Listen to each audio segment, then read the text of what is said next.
going to try and show how I make the feathery trees. Trees that look like this. And it's the result of water droplets on the paper. What I'm using is a piece of watercolour paper. This is a block gummed on four sides. It's a not cold pressed surface. You can of course also put a piece of paper on a board and tape it down. Spray bottle. It needs to be a bottle that makes droplets, not a mister. You don't want to just simply wet the paper, you want some droplets on it, and because that's how the effect works. A brush, and what I'm going to use first of all is some India ink. This is the Dr. P.H. Martin India ink. Comes in a range of colours. I'm using blue because it's one of my favourites.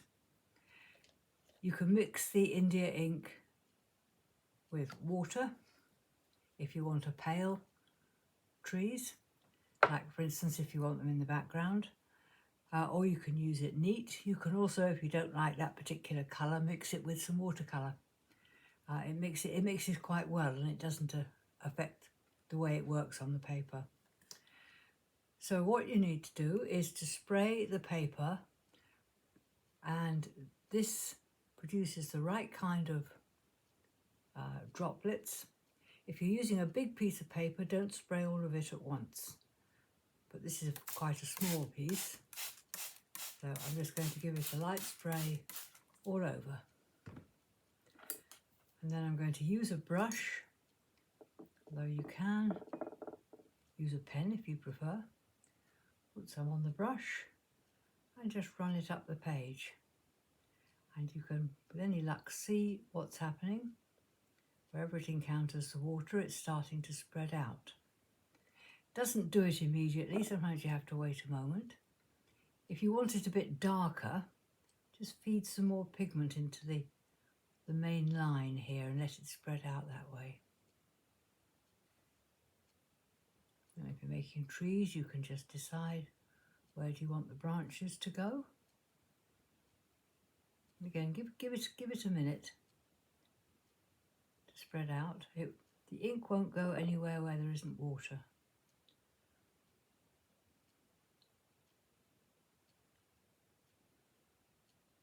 I'm just feeding in a bit more pigment here so I can get a more substantial trunk.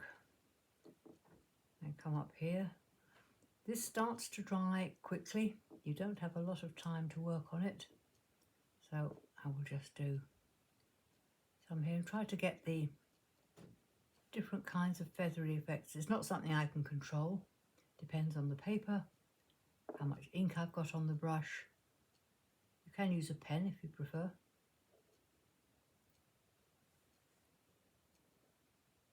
There we are. It's quite a nice tree with some quite nice feathery areas. I can maybe do another one over here. Seems to be a bit more water over here, so it's spreading out further and faster. Put in some branches, let them spread around.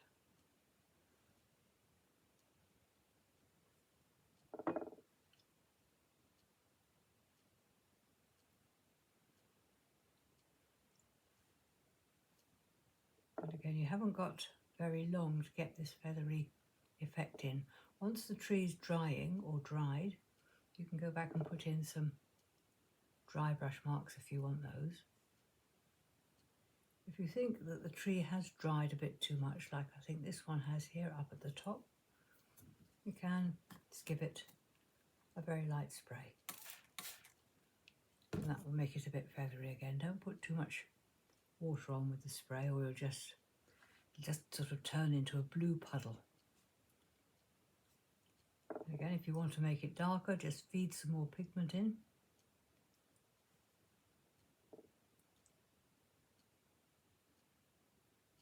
If you want to make it paler, dilute your ink with a bit of watercolour. I think that could do with a little spray on that side too. There we go. So that's the basic technique.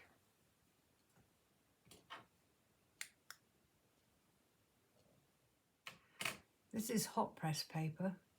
Again, it's a block, it's gummed on all four sides to keep it flat, but of course you can just use a single sheet and tape it to a board. Hot press paper doesn't need as much water as the one I did first. And because it's a bigger pad, I'm only going to spray one side to begin with. So, a bit of a light spray.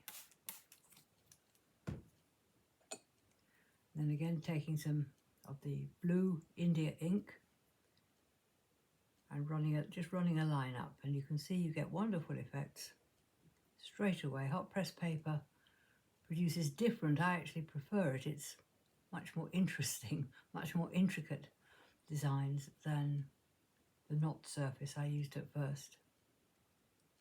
You can see how it's running into wonderful feathery patterns here.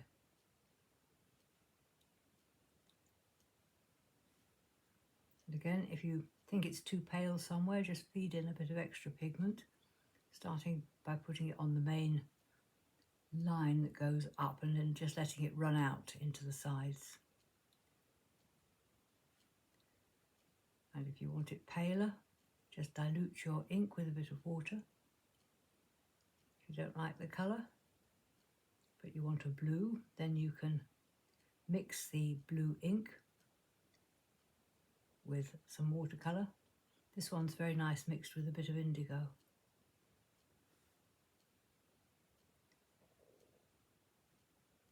Let's have another one coming up here. As you can see, it's already starting to dry.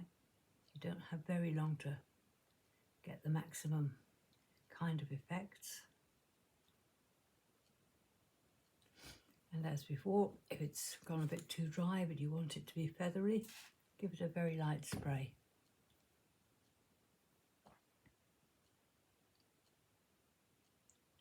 Once the first layer does dry, you can go back, paint on top of it.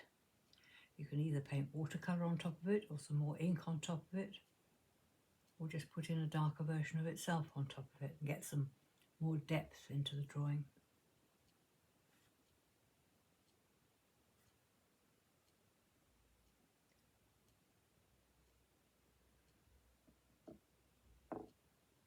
There we are.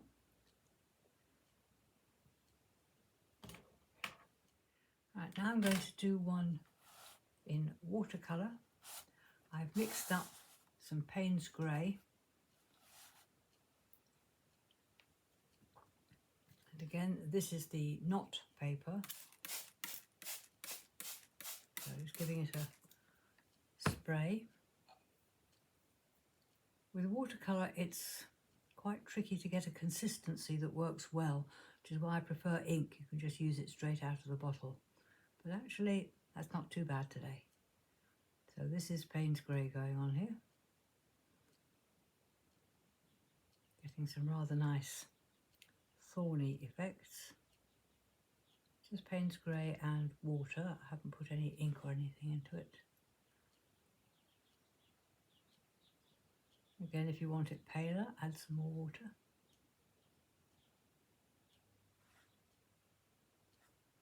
If it starts to go too pale on the paper and you want it darker, just feed some more pigment in.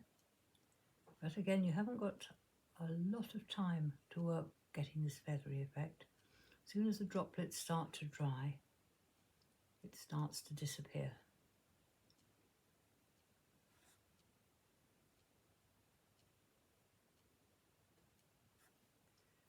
And again, if you haven't got quite as much as you want, give it a quick spray.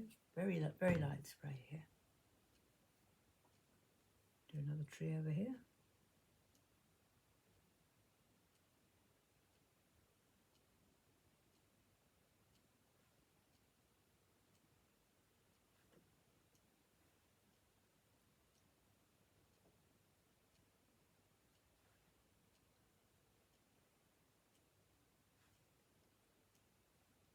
Very good for thorn bushes or something like that.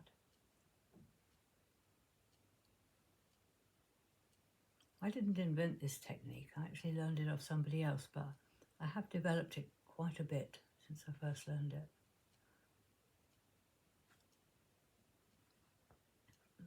I'm going to start experimenting with more than one colour at a time. I've done a few, not very happy with them, so I need to do a bit more with that. But you can just try just about anything. I've tried mixing watercolour and ink. It works quite well. The advantage of doing ink as your first layer is that when it's dry, you can paint over the top of it and it doesn't move. Unlike watercolour, which dissolves as soon as you put some more water on it, the ink doesn't. So you can end up with a nice pale background and it'll stay there while you paint over the top. This is the hot press paper. I'm just going to do a little bit with the Payne's grey on here, just spraying left half. Hot press paper doesn't need as much water as the cold press. Here we are, getting nice feathery effects here.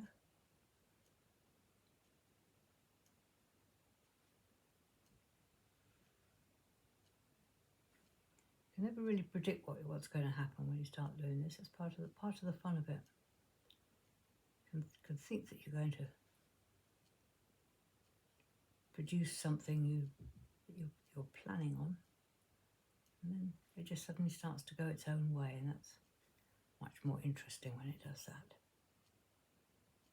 You also discover new things that you can do with it. So as you can see, the Payne's grey works fine on here, produces some nice feathery effects. It's quite nice to do undergrowth with this too. You can just drop in some Payne's grey in among the water drops. It tends to make quite nice bushes.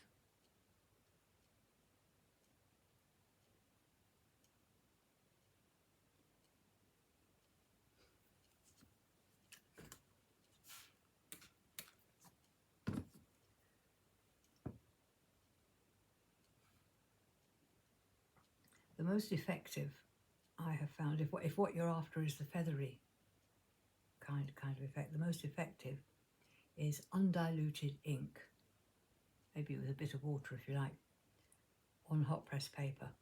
That produces the most interesting, intricate patterns. But you can use, as I'm showing, watercolour, you can use diluted ink, you can use all sorts of things and still get something of the pattern. This is undiluted ink on hot press paper, and this is watercolour on hot press paper. Everything else exactly the same, so you can see the kind of variation that you can get.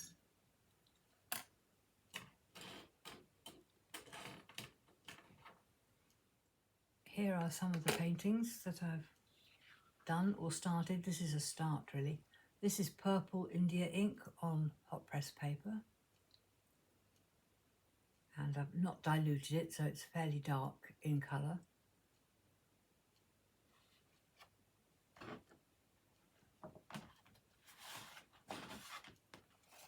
And this one is a combination of brown ink, black ink and black watercolour. Just getting a variety of things going here. I was experimenting with getting different kinds of textures, different kinds of leafy effects. And this one here is a watercolour painting, but in the background I started, before I did the watercolour painting, I started by painting on some leaves in that very pale brown colour. That's brown India ink with a lot of water, creating a nice pale background. And then when it was dry, I painted the watercolour over the top.